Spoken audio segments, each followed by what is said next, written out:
bienvenidos a la última sesión de la Aquelarre. Es un honor para nosotros que Efraín Vega nos concluya esta sesión y él nos va a hablar sobre algunas ideas matemáticas alrededor de la tres esfera y la figuración de Hopf. ¿Ok? Adelante. Va, pues gracias al equipo de la Aquelarre por haberme invitado. Al final traigo unas palabras ahí para el equipo del noveno Aquelarre, que llevan ya 9 años trabajando, pero bueno, si quieren al final las decimos. O bueno, puede ser al principio, porque luego vale la pena entrar al postre al principio, como diría Javier Gómez Montt. Entonces sí, mejor ahorita, al final se repite en la última, pero lo que quiero decir es que llevan 9 años trabajando los compañeros que han sido en algún momento miembros del equipo de la Aquelarre de Matemáticos. Según mis cuentas, han organizado alrededor de 500 pláticas de matemáticas. Es un trabajo monumental. Por ejemplo, nosotros estamos en el proyecto de Ciencias TV. Para que se den una idea, llevamos 2000 pláticas grabadas y pues, la cuarta parte sería lo que han hecho los miembros del equipo de la Aquelarre, y la verdad se me hace un gran logro, y es un logro que pues muchos de los que estamos aquí no nos van a dar algún punto extra en alguna materia, ni vamos a pasar tal o cual materia, etcétera. O sea, es algo que hay que fomentar, que es hacer las cosas por gusto, por creer en las matemáticas, y bueno, pues, yo creo que el equipo que organiza la Aquelarre hace eso muy bien. Les tengo que dar las gracias por la camiseta. Miren, aquí me pongo la camiseta del equipo. Nada más que hace frío, ¿no? Entonces, bueno, pero muchas gracias por la camiseta. Y ahora sí, si quieren, empezamos, y ojalá y sean muchos años más de Aquelarre. La verdad, yo creo que son un ejemplo a seguir. Dentro de la facultad, por ejemplo, pues podría haber Aquelarre de física o de biología, y podrían también ser ejemplos a seguir en otras universidades, etcétera. En fin, gracias. Y bueno, la charla que les traía era hablar de algunas ideas matemáticas que puede haber en torno a la tres esfera. La tres esfera, pues que en principio pues es una esfera y es una simple esfera. No sé, uno dibuja un círculo, son los puntos en el plano que están a distancia 1, y uno lo ve demasiado simple, y luego viene el balón de fútbol, que son los puntos en el plano que están a distancia 1, es que metí el 2 en otro lado. Son los puntos en el plano que están a distancia 1, es una variedad de dimensión 2, o sea, es el balón de fútbol. Y luego el siguiente paso pues, es irnos a ese 3, lo malo es que ya no vemos, que son los puntos que están a distancia 1 en R4. Y entonces está chistoso porque pues parecen cosas así muy sencillas, y luego ya pues vamos a hablar de algunas ideas que tienen que ver con la tres esfera, que ya es ejemplo de muchas ideas en matemáticas, y de eso trata la plática. Bueno, y como siguiendo la filosofía de que primero el postre, en esta imagen hay algunas de las ideas que quisiera que se les quedaran al final de la plática. A lo mejor aquí no hay ninguna ecuación, pero lo bonito de las imágenes, a pesar de que ya es una esfera en R4, hay algunas maneras de ver ciertas cosas de la esfera, y entonces a mí me da gusto porque, por ejemplo, vas a algún museo o en internet y de repente ves la imagen y ya sabes ahí qué concepto matemático hay detrás, y yo digo que hay que disfrutar eso porque todavía se puede. Cuando hay conceptos matemáticos en 8 dimensiones o en dimensión infinita, como en análisis o no sé, grupo de difeomorfismo, pues ya no ves nada, pero aquí que todavía puedes hacer como un cuadro y ponerlo ahí en tu cuarto. Esta imagen tiene que ver con la fibración de Hopf. Entonces, bueno, la fibración de Hopf, cada circulito de cada color se mapea en el puntito del color correspondiente. Entonces, aquí hay mucho de la fibración de Hopf en este pase de aquí para acá.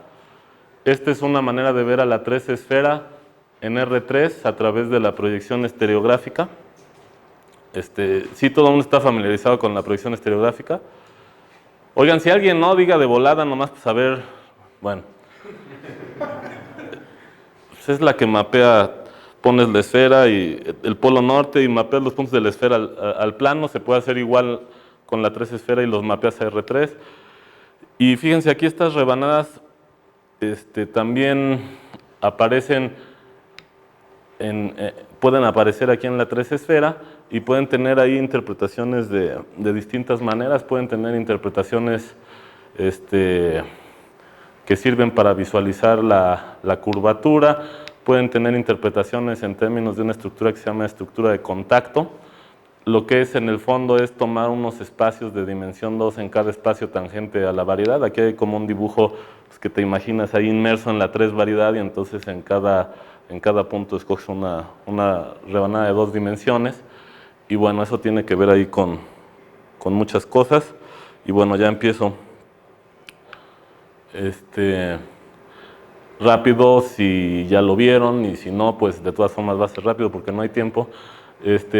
Fíjense, olvídense de la capuchita de abajo. Si están en el plano y ustedes quieren considerar el conjunto de rectas por el origen, este es un conjunto y es un buen ejemplo para mostrar. A veces hay como cierta reticencia para entrarle al concepto de variedades y entonces el chiste es que si tú te agarras un R2 y ya quieres considerar el conjunto de rectas por el origen, automáticamente ahí ya va a haber algo de magia en el sentido de que ese conjunto va a ser algo que ya no es un R algo, sino si te consideras el conjunto de rectas por el origen, va a resultar que puedes ver cómo intersecta cada recta en un círculo y entonces hay parejas antipodales de puntos en el círculo que representan cada recta y entonces tú puedes hacer un círculo, tomas la mitad del círculo porque realmente estás contando doble, quitas y entonces ya solo estás contando doble y lo pegas y entonces te queda pues un círculo donde cada uno de estos puntos representa una recta por el origen. Es el ejemplo más sencillo. Ya no voy a poder hacer tan fácil el caso que sigue. El caso que sigue son las rectas por el origen en 3 dimensiones. Análogamente, cada recta por el origen en 3 dimensiones corta la 2 esfera en una pareja antipodal de puntos. Si ustedes quisieran hacer ese pegado, resulta ser que ya no pueden hacerlo en 3 dimensiones sin que se autointersecte. Aquí tendrían que ir pegando con el antipodal y a lo mejor pueden pegar uno y luego se aferran y van pegando más, pero al final no pueden pegar todos sin que se autointersecte. Y eso no puede ser visto sin autointersecciones en R3, ¿sale? Sería análogo a lo que le pasaría a alguien de 2 dimensiones si le dicen que identifique esto. Alguien en 2 dimensiones no podría hacer eso en 2 dimensiones. Y nosotros que estamos en R3 le diríamos, pues es una banda de Möbius, pero esa banda de Möbius la viste en 3 dimensiones. Entonces alguien de 4 dimensiones te diría, pobres, no pueden ver el plano proyectivo. Bueno, el chiste es que el plano proyectivo es una variedad de dimensión 2. Miren, estoy empezando con los planos proyectivos porque una manera de introducir la fibración de Hopf va a tener que ver con esa idea, pero no rectas reales, pero ahorita vamos. Y bueno, parientes de estos, o sea, líneas rectas reales por el origen en los distintos espacios, dan lugar a una familia de variedades que son los espacios proyectivos. Una manera de verla, que a lo mejor la voy a usar al rato, es que si yo casquetito lo desinflo, me queda un disco lleno, o sea, un disco relleno, un D2, y si tú agarras los puntos antipodales y los identificas, pues te queda otra vez el proyectivo, pero entonces tienes 2 maneras de verlo, ¿no? O sea, así como en el casquetito de la esfera o desinflado. La ventaja de desinflarlo es que esta esfera no la ve un planilandio en 2 dimensiones, pero esto ya lo ve. O sea, cuando tú desinflas y lo metes al plano, eso ya lo ve, y entonces tú podrías ir a decirle que hay un mundo que no puede ver, pero que si se va a la frontera y sale por acá, es el plano proyectivo. Bueno, que no les dé risa porque el RP3 es la misma historia, y ahorita vamos a ir hacia allá, y no podemos verlo, pero si nos lo desinflan el casquete en R4, ya podemos ver una bola llena en R3. Bueno. A ver, vamos hacia la 3 esfera, vista como una fibración, y entonces una manera de motivarlo es hacer la misma idea, pero con líneas complejas. Este dibujo es ahí de las que me acuerdo les voy diciendo. Este dibujo es del libro de Penrose, de Camino a la Realidad. Estas líneas son líneas rectas complejas. Una línea recta compleja es como el análogo a estas que estudiamos desde la secundaria, y igual a mx, donde m es la pendiente. Y entonces si tú haces y y x números complejos, ese es el poder del álgebra, pero lo malo del poder del álgebra es que luego no te da pista. O sea, si tú pones y y x complejos en lugar de reales, cambia demasiado. La gráfica en el caso real es esta, y la gráfica en el caso complejo ya no podemos hacerla. Sería una línea, una línea compleja, es decir, un plano por el origen en R4. ¿Sale? Y bueno, aquí estoy haciendo una cosa de dibujo que no es así, pero sería como esta línea. Y por cierto, aquí ya se complica un poco las cosas. No cualquier plano por el origen en R4 es una línea compleja. Por cierto, las ecuaciones de Cauchy-Riemann es una manera de interpretar esta pregunta. ¿Qué planos sí son líneas complejas? O sea, porque no toda función de R2 en R2 es aspirante a ser una línea compleja. Cuando sí, bueno, como diría Needham, Tristan, o lo dije al revés, las funciones complejas, si las ves así como por su efecto, son rotaciones y expansiones, son ciertas gráficas, son ciertos planos en R4. El chiste es que si yo me fijo solo en las que son líneas complejas y quiero contarlas, entonces va a ocurrir algo análogo a lo que pasaba antes, pero ahora en lugar de quedar embarrada en la esfera un par de puntos, dense cuenta que el par de puntos es una S0. Ahora lo que va a quedar embarrado en lugar de una S0 es la intersección de un plano con la 3 esfera, que va a ser un círculo, bueno, una esfera de dimensión 1. Bueno, y ahí ya no se puede dibujar, ¿no? Ahí el Penrose hace... Fíjense que aquí en R3 lo que sucede es que cualquier par de planos se intersectan en una recta. En R4 eso ya no va a ser, en fin. El chiste es que cada plano va a intersectar a la 3 esfera en un círculo. ¿Sale? Y entonces, aquí ya para que salga lo de la fibración, el chiste es que estas rectas también vienen etiquetadas por una M o una pendiente, pero esa pendiente ahora va a ser un número complejo. ¿Sale? Y entonces, fíjense que desde el caso real pasaba que si la M se hace muy grande, esta recta se hace vertical. Y al final esa recta no es una gráfica, pero afortunadamente somos flexibles y la tomamos en cuenta porque queremos contar las rectas, aunque no sean gráficas de una función.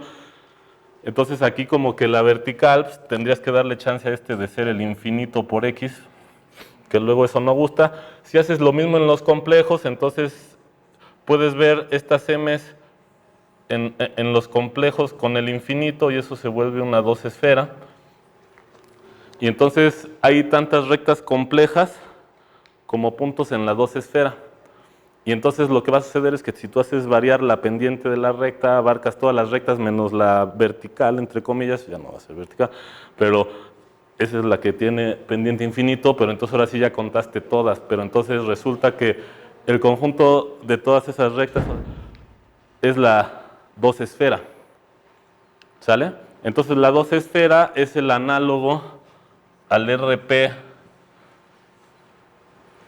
que es la línea proyectiva real. En el caso real es así, y en el caso complejo es así. Es la línea proyectiva compleja, es la 2 esfera. Y chin, aquí ya me adelanté, bueno, ese es Hopf, pero ahí se los regreso aquí. Entonces, para cada intersección con una línea compleja tienes un círculo, y entonces lo que va a suceder es que tú vas a andar macheteando la 3 esfera por esos círculos, y al final entonces para cada punto de la esfera vas a tener un círculo de la 3 esfera. Hay, aquí en lo que vamos a decir, vamos a tener la magia de que vamos a poder ver de cierta manera esos círculos, porque esos círculos viven en la 3 esfera y los proyectas estereográficamente, los puedes ver en R3. Y entonces eso está muy amigable, porque les voy a decir, esto pasa, y no va a ser una prueba, pero eso pasa. Y ahorita... por cierto, antes de irme, consideramos las líneas rectas por el origen en C2 y nos dio la 2 esfera. Puedes considerar las líneas rectas por el origen en C3 y sería el análogo al RP2, o sea, que es el plano proyectivo real, pero sería el plano proyectivo complejo. Y entonces aquí obtienes una familia de variedades. Oigan, voy a tener que ver qué hora es. ¿Cuánto me queda?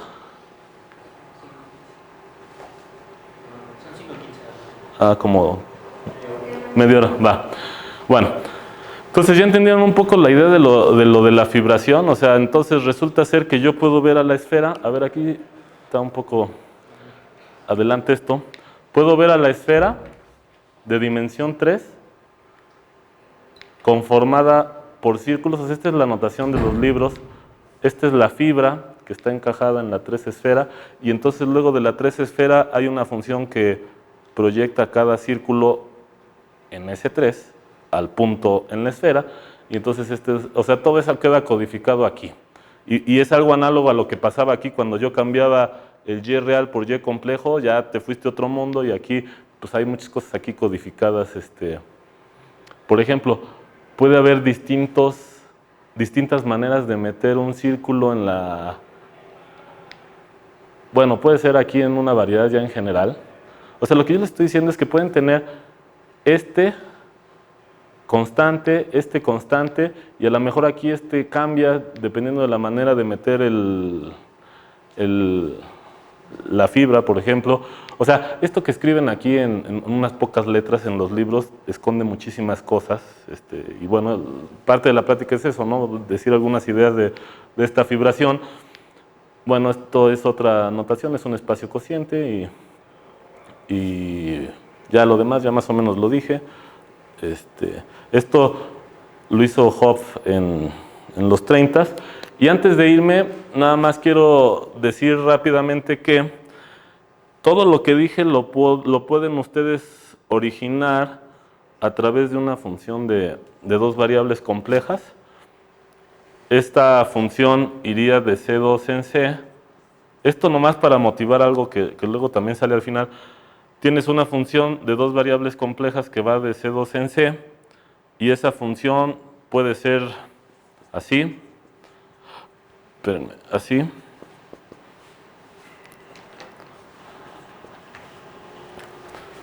y nada más para decir algo, voy a considerar ahora al revés, como si fueran números reales, nada más para mencionarles lo que está sucediendo.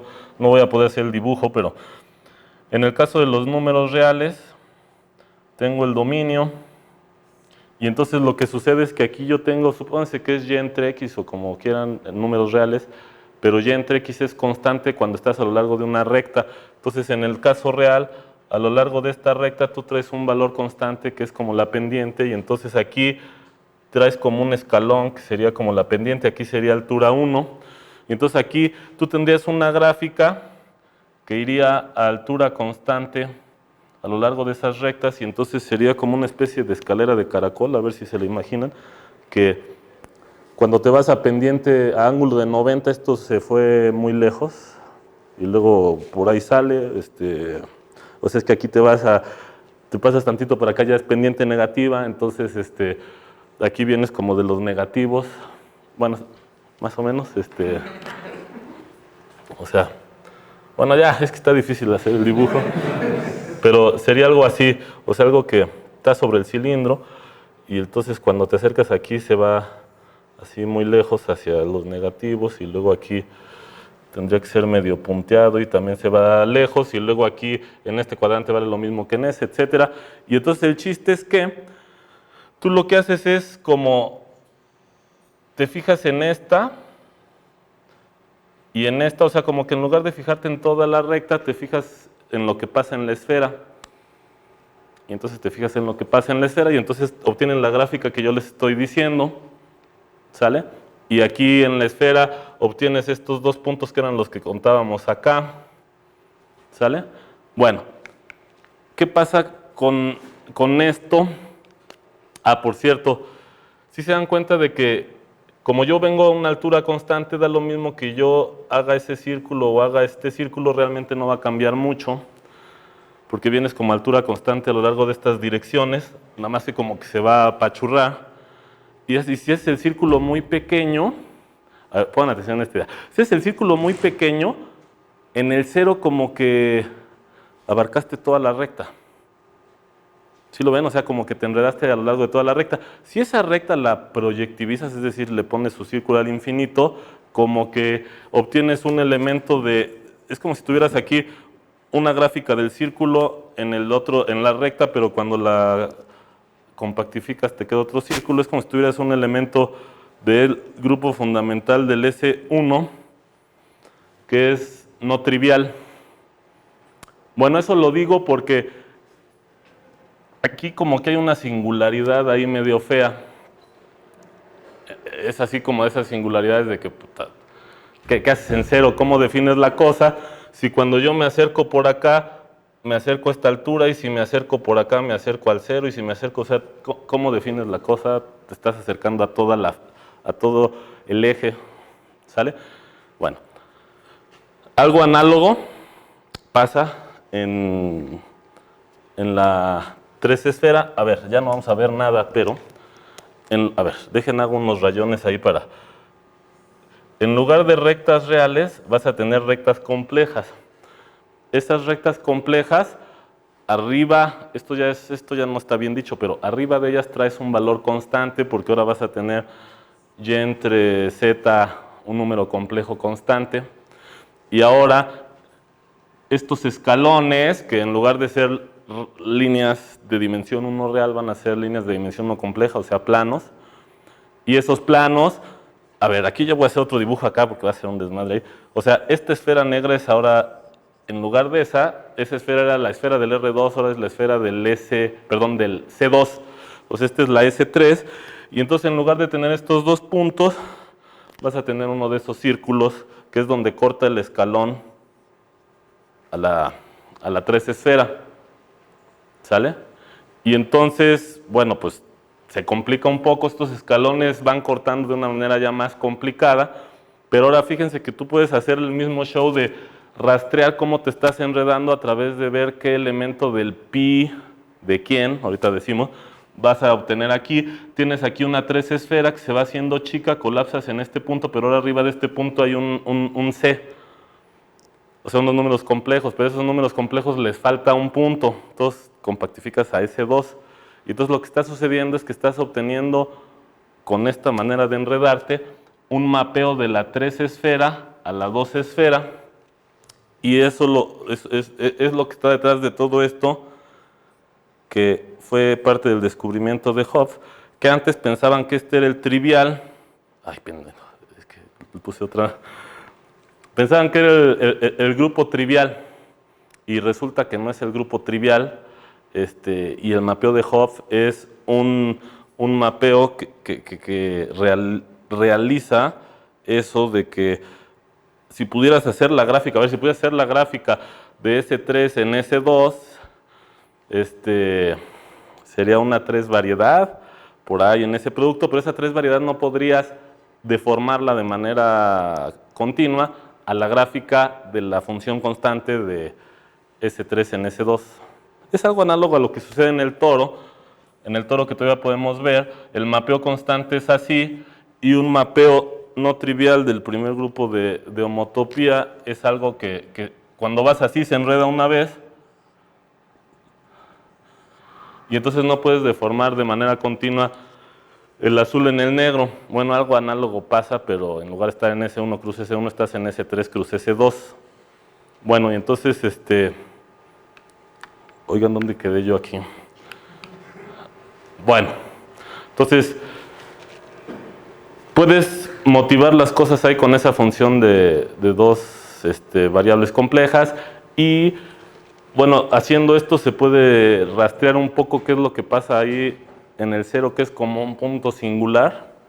De hecho, esto lo quise decir porque algo análogo a lo que está pasando aquí pasa, lo vamos a ver al final. Si ven que luego hay unos haces que no aceptan secciones globales.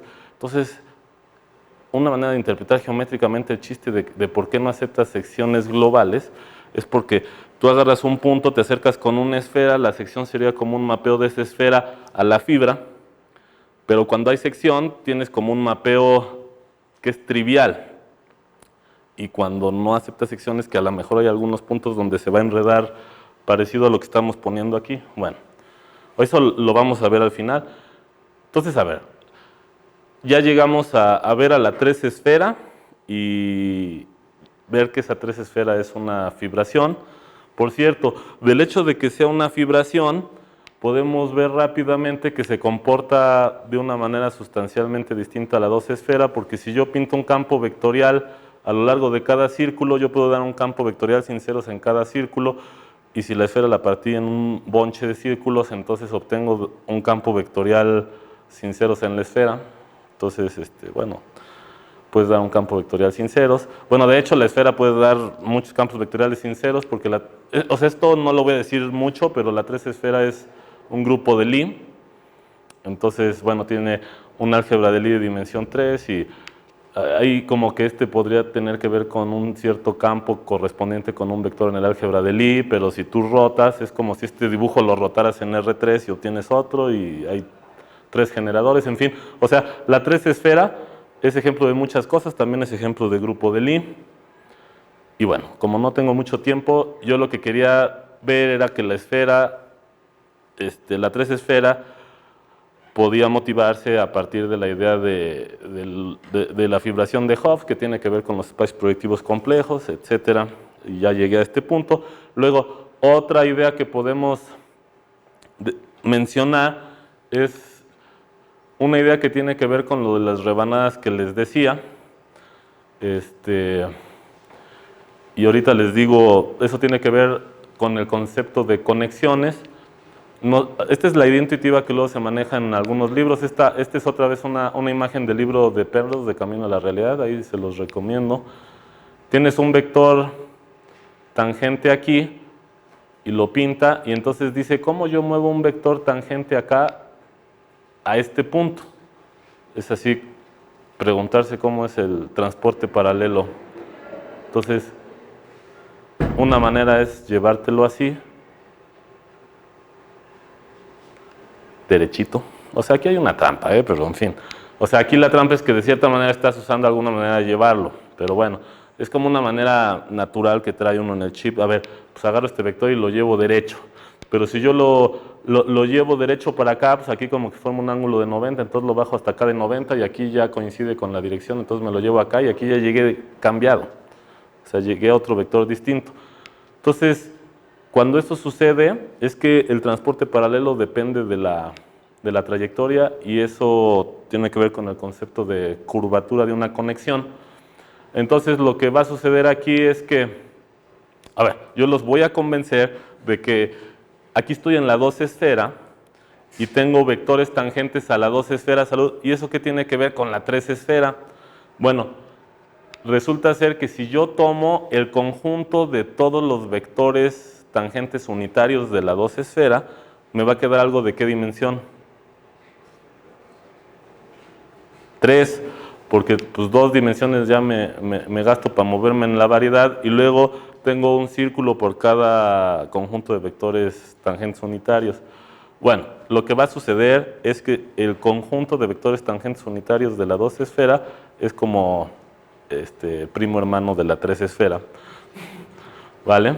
Y entonces, como ya hablé un poco de la 3 esfera y ya visualizaron algunas cosas en la 3 esfera, entonces localmente yo no voy a poder distinguir del primo hermano de la 3 esfera y la 3 esfera. Bueno, ya ahorita les digo, el primo hermano es la 3 esfera módulo antípodas, o sea, el RP3.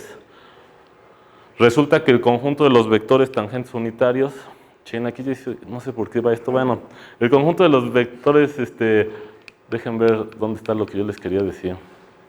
Bueno, ahorita me regreso. El conjunto de los vectores tangentes unitarios en la 2 esfera es RP3, y hay una manera, a ver, ¿quién es RP3? Rápido, nada más para intentar convencerlos. RP3 es el conjunto de rectas por el origen en R4, pero entonces a RP3 yo lo puedo ver como un par de puntos antípodas en la 3 esfera, me vuelo la 3 esfera de abajo, me queda el casquete y al final tengo que identificar los puntos de la frontera, que ahora sería una 2 esfera. ¿Sale? Pero si yo desinflo esa, entonces obtengo la figura que les dije que luego iban a andar apreciando. Si yo desinflo ese casquete, entonces me queda una bola llena en 3 dimensiones, donde si yo identifico los puntos antipodales, es una manera de decirle a alguien en el espacio tridimensional, oye, ese es RP3. ¿Sale? Pero la ventaja, a ver, fíjense cómo lo voy a conectar. La ventaja que tiene eso es que yo puedo conectar a RP3, visto de esa manera, con las rotaciones. Y luego las rotaciones yo las puedo conectar con el conjunto de vectores tangentes unitarios. ¿Por qué? Porque cada vector tangente unitario, aquí hay un vector tangente unitario, me fijo en el vector que va del centro de la esfera al punto, luego dibujo el unitario y 2 vectores ya unitarios me determinan un marco de 3 vectores, pero el conjunto de marcos de 3 vectores y las rotaciones son los mismos, porque yo puedo llegar de cualquier marco a cualquier otro con una rotación. O sea, es algo rápido, intuitivo, entonces yo puedo ver el conjunto de marcos como el conjunto de rotaciones.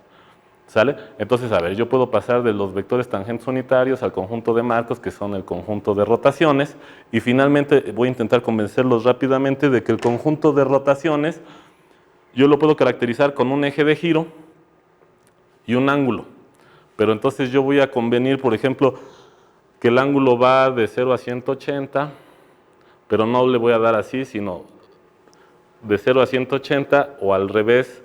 Y entonces fíjense, si va de 0 a 180, voy a decir, sal de un punto que esté en el origen y empieza a mover con la dirección del eje de giro, y cuando llegas a 180 te estacionas ahí en la frontera, y entonces estoy caracterizando las rotaciones que tienen este eje, que giraron de 0 a 180, y si giran al revés, entonces te vas hacia abajo.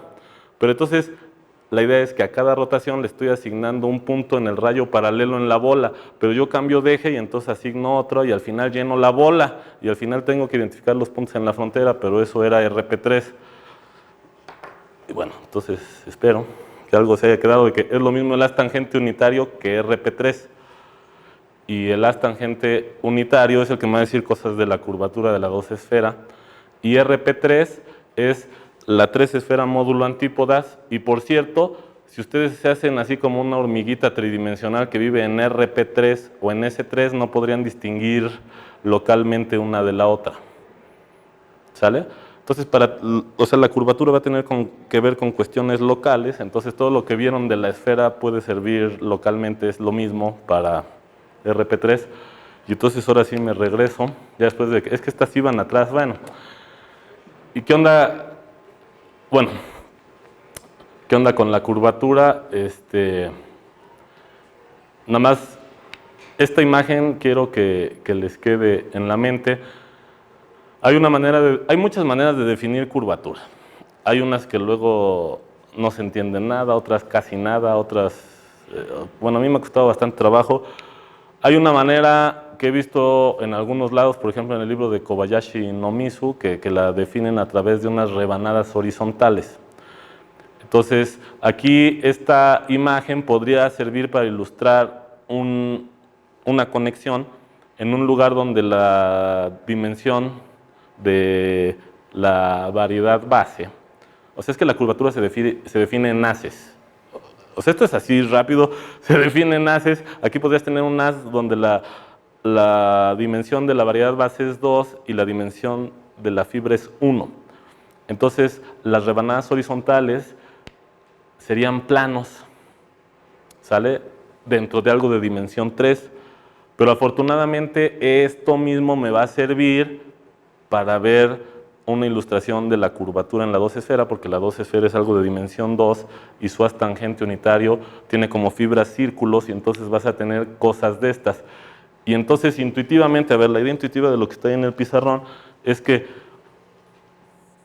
uno de estos planos proyecta en la variedad base y entonces yo me muevo de un punto a otro y arriba voy integrando esos planos y entonces voy a obtener una curva y esa curva va a ser la de transportes paralelos. O sea, aquí yo voy a ir, esta curva su vector velocidad debe de estar contenido en el plano. Por ejemplo, una curva que integrara esta hilera de planos tendría que ser una curva horizontal, una curva que integrara, por ejemplo, aquí, si avanzo, tendría que ir como subiendo y aquí subiendo más, ¿sale? Bueno, si voy moviéndome hacia atrás, ¿no? Porque si me voy moviendo para acá, no avanzo porque voy como en el eje de giro del plano. Bueno, pero esas líneas están integrando la distribución de planos. Entonces, la idea es que cuando yo me muevo en la variedad base, arriba tengo un campo de rebanadas y el transporte paralelo lo que va a hacer es en cada punto ir integrando esas rebanadas. ¿Se acuerdan de sus cursos de ecuaciones que les pintaban campos de rectas? Tenías ahí unas rectas así. Y entonces la solución a la ecuación diferencial era una curva que en cada punto integraba ese campo de rectas, es decir, que fuera tangente, ¿no? Es la misma idea, nada más que ellas son rebanadas de más dimensiones. Aquí siempre había curvas que integraban, aquí ya no, ¿eh? Por ejemplo, aquí no existe ninguna superficie cuyos planos tangentes, gracias, cuyos planos tangentes integren esas rebanadas, ¿sale? Bueno, entonces, a ver de nuevo, si pudieran colgar esto en su cuarto, podrían ponerle que esa distribución de rebanadas, así, cosas que ilustra, conexiones, cuando no es integrable, quiere decir que hay curvatura. Y también ya de una vez, no me da tiempo para decir más, pero, por ejemplo, en 3 dimensiones, esto sirve como ejemplo para visualizar algo que se llaman estructuras de contacto, que es poner un planito de dimensión 1 menos del espacio. Estás en dimensión 3, necesitas poner planos de dimensión 2 y que sean no integrables, y eso da una estructura de contacto. Luego las estructuras de contacto también se usan en varias áreas. Tiene que ver con geometría simpléctica, ya no voy a poder hablar de eso y me sigo. Entonces, ¿qué onda? Esto es así un ejemplo general, pero esto está en la 3 esfera. Bueno, esto es, fíjense, era lo que yo les decía, yo me muevo aquí integrando las rebanadas en una curva cerrada. El tensor de curvatura es algo que a 2 vectores les va a asignar, fíjense, yo me voy aquí integrando, aquí, luego aquí subo y luego al final llego aquí y entonces hubo una diferencia. Entonces el tensor de curvatura tiene que ver con asignar algo que mide esa diferencia. ¿Sale? Bueno. Cuando no hay curvatura, puedes interpretar geométricamente que, fíjense que yo me podría mover a lo largo de esta curva y si el dibujo fuera así, pues yo me estaría moviendo con una especie de levantamiento del rectángulo rojo, pero estaría totalmente contenido en esta figura y entonces al principio y al final yo llegaría a la misma altura. Entonces ahí no habría cambio cuando es integrable. Por cierto, el primer ejemplo de esto tiene que ver con un teorema que en cálculo es de campos conservativos y haces una integral de línea, entonces la cierras y si de repente llegas a la misma altura y de repente no, es la misma idea. Bueno, ya se los conté. Bueno, entonces ahora de volada, nada más para que vean que aquí hay una cosa parecida. Fíjense, este circulito de en medio, si ven cómo este comportamiento es más o menos lo mismo que yo tengo aquí cuando me muevo así. O sea, el planito se va torciendo así.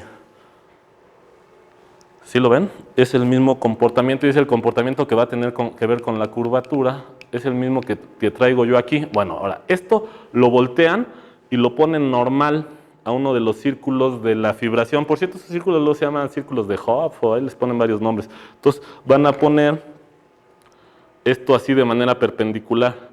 Y entonces, ¿qué pasa? Que a cada círculo de la fibración de Hopf, bueno, imagínense que a cada uno de estos círculos le ponen un planito de estos y entonces aquí hay un intento de poner varios así paralelos. Por aquí iría un círculo, por aquí iría otro círculo. Más que está medio clarito. Bueno, entonces el chiste es que esto podría ser una estructura de contacto en la 3 esfera, inciso 1 de la ilustración, e inciso 2, esto es un pedacito de la 3 esfera. Pero al mismo tiempo ese pedacito no lo distingo de RP3, esto podría ser un pedacito de RP3 y eso podría representar la curvatura de la 2 esfera, viendo la conexión en RP3, ¿sale? Y entonces, China aquí ya no salió, estas imágenes las hizo Paco Villalobos, ahí hay un intento de poner un planito perpendicular a cada uno de los círculos de Hopf y bueno, es un intento por hacer ese dibujo. Bueno, en internet yo no encontré todavía algo así, por eso tiene algo de mérito. Y bueno, lo que sucede es algo así, que tú agarras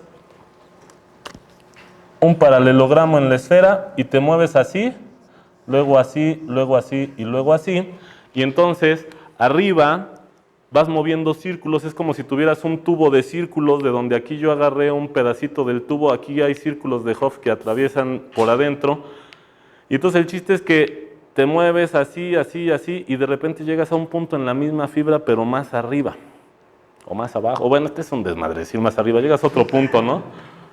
Y eso de que llegas a otro punto es el mismo fenómeno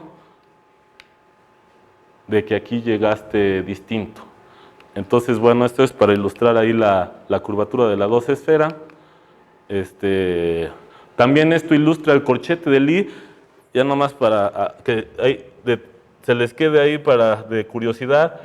Esto que nos enseñan luego a veces de memoria, cuando lo ves así en una interpretación de grupos de Lie, dinámica, tiene que ver con esto de aquí atrás, es como si tuvieras el A cruz B y es la regla de la mano derecha y este vector que te da aquí es el producto cruz. También tiene que ver con la curvatura y como supongo que ya hay poco tiempo, esto ya lo había dicho. Y finalmente, ya con esta idea acabo, que ya supongo que estoy en el límite. Fíjense, este fenómeno es el mismo que al principio le sucede a esta función en C2 de que se enreda a lo largo de todos los reales o de todos los complejos en el caso complejo. Fíjense que aquí hay una superficie que se está enredando a lo largo de este círculo. ¿Sí lo ven?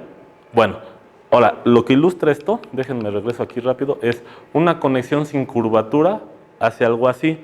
Entonces, esto lo que está intentando, o que lo que voy a intentar ilustrar es que si yo quisiera dar una conexión sin curvatura en la 2 esfera, por ejemplo, sería análogo a que yo pudiera dar transportes paralelos independientes de la trayectoria, es decir, a que yo pudiera dar una sección en el haz tangente unitario global, pero lo que sucede es que la topología dice eso no se va a poder, y fíjate aquí está la fibración de Hopf. Dense cuenta que esta familia de toros, si yo los corto así en la pared o me fijo en el rastro de cómo cortas, te da olviden los rojos, me da no encontré una sin los rojos, ya no me da tiempo. Tienes una familia de círculos de Apolonio, se llama, pero entonces es ahí donde cortan los toros a ese plano, y el chiste es que yo puedo decir, si quisiera yo dar una sección, los círculos de Hopf, pues yo les podría poner aquí un puntito aquí, o sea, como que yo podría usar los puntos de ese plano para escoger la sección. Y entonces, o sea, es que aquí se ilustra que puedo yo hacer eso tranquilamente con todos estos, o sea, ya escogí una sección casi en todos lados y en todos estos, pero fíjense que ahí me acerqué a toda esta línea, pero esa línea es una fibra, un círculo de Hopf. Es decir, cada vez que intentas hacer eso va a ocurrir que hay una fibra en torno a la cual te enredas.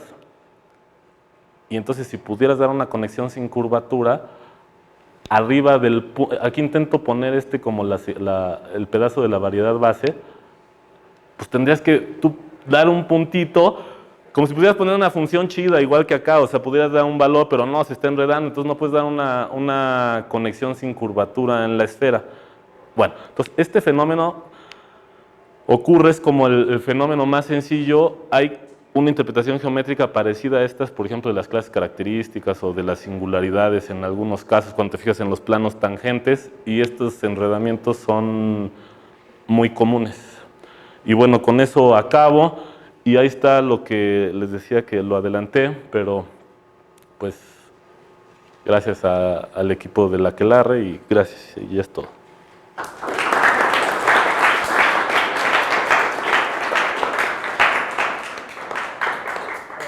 ¿Hay alguna pregunta para Efraín? A ver acá. Sí, bueno, entonces esos platitos que estaban así que iban girando son como algo análogo a esos vectores que tenía la esfera, tangentes. A ver, espérame.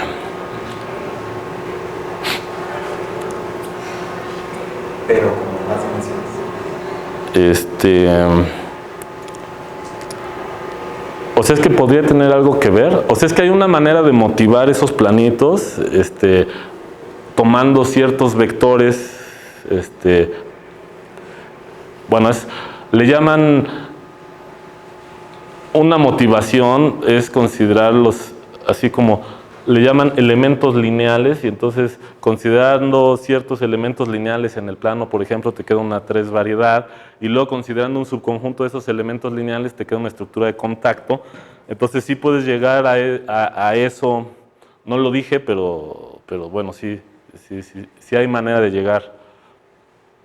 Bueno, no sé si era lo que estabas pensando, es lo que se me ocurrió contestarte, pero...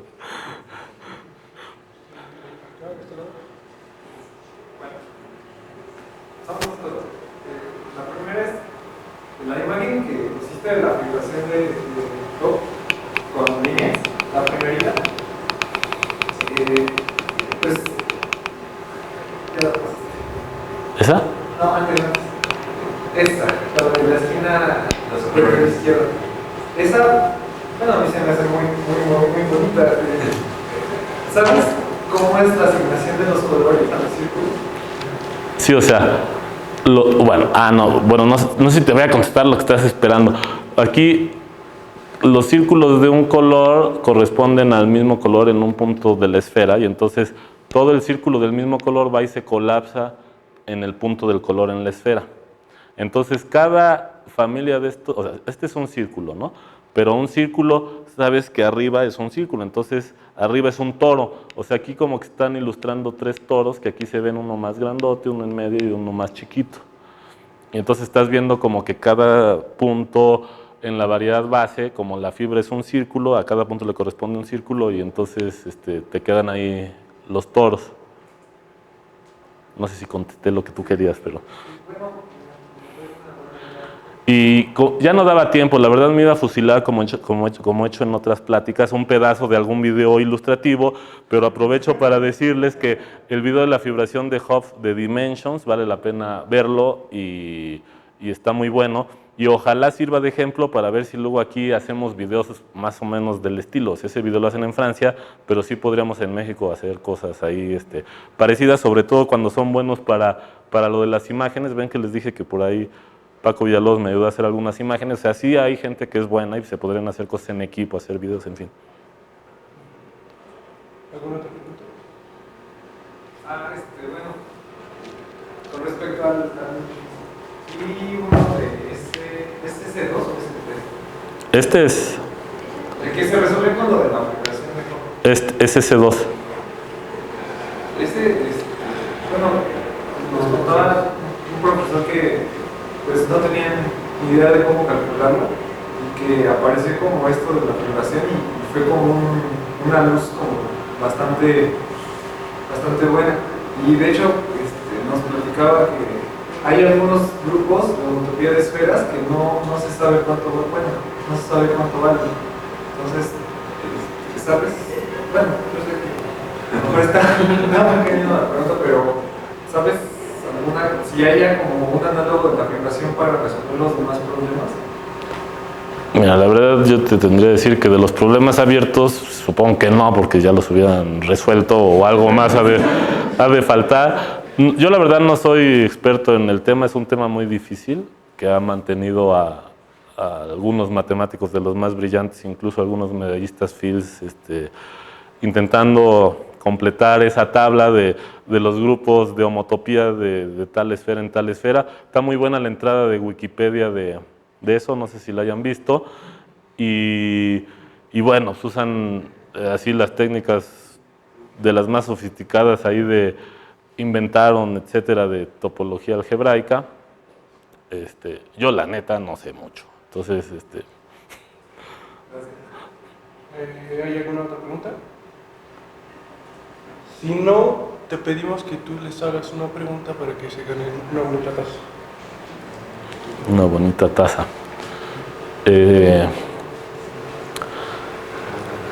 A ver, es una pregunta que está relacionada con lo que dije, pero no lo dije directamente, o sea, no dije explícitamente. ¿Se saben que hay el teorema de clasificación de superficies? solo hay ciertas superficies cerradas y sin borde en 2 dimensiones.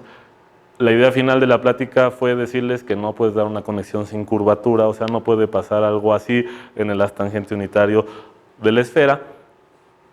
El teorema de clasificación de superficies dice cuáles son las superficies, y entonces, suponiendo que se lo saben, ¿en cuál sería el caso de las superficies que enuncia ese teorema, donde en su haz tangente unitario sí podríamos dar una conexión en donde pasara algo como lo que está pasando aquí en la imagen? Es que es, bueno, a lo mejor no lo dije yo. El teorema de clasificación de superficies pide que sean orientables. Entonces la banda de Möbius no entra. ¿Quién dijo? El toro. ¿Tú? Bueno, sí, ya lo contestaron. Resulta ser que la única superficie donde puedes dar una conexión sin curvatura en toda la superficie es el toro. Bueno, el teorema de clasificación de superficies les dice es la esfera, el toro o los toros con más agujeros, pero ni en la esfera ni en los toros con más de un agujero, o sea que no son el simple toro, puedes hacer esto y se enredan las cosas como les puse ahí, y es una interpretación del teorema de Gauss-Bonnet, por ejemplo. Y sí, pues ya se ganó la... Muy bien, entonces le volvemos a agradecer a Efraín.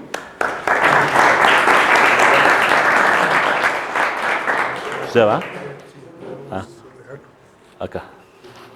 Ah, gracias, perdón. Bien. Listo. Pero creo que eso es de usted. Ah, va. Yo voy y se lo doy a Ahora le van. Va. Los invitamos, va a estar el concierto ahorita a las 5:45 para que nos acompañen. Oigan, yo tengo una pregunta para el comité organizador. Luego, cuando se acaban los eventos, hay así como algún festejito, unas chelas o algo, ¿no? Van a tener que entrar al concierto. Ah, bueno. Va. A saber. Ah, está chido. Va. Va. Va.